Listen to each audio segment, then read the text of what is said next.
Hi friends, ఈరోజు green chicken masala recipe తయారు చేసుకునే విధానం. దీనికి కావాల్సిన ఇంగ్రీడియంట్స్ అన్ని తీసుకుందాం.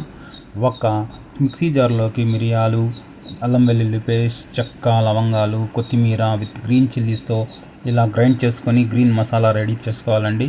ముందుగా మనం కడిగి పెట్టుకున్న చికెన్ వింగ్స్ తీసుకుంటే చాలా అయితే బాగుంటుంది. ఈ వింగ్స్లోకి పసుపు, మనం తయారు చేసుకున్న chicken masala plus curd and లైట్గా ఆచి మసాలాతో చేత్తో ఇలా బాగా మ్యారినేట్ చేసి పెట్టుకోవాలండి.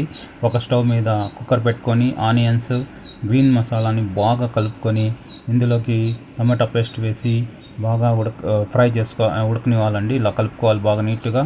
ఇందులోకి చికెన్ వింగ్స్ వేసేసిన తర్వాత 3 to 5 విజిల్స్ అండి, తగినంత నీళ్లు పోసుకొని లైట్గా సాల్ట్ వేసుకొని 5 విజిల్స్ వచ్చేంత చూసుకోవాలండి. రెడీ అయిపోతుంది. సూపర్గా ఉంటుంది. 3 to 5 విజిల్స్ వేడి అన్నంలోకి తింటే ఇంకా సూపర్గా ఉంటుంది. లైక్ చేయండి, సబ్స్క్రైబ్ చేయండి.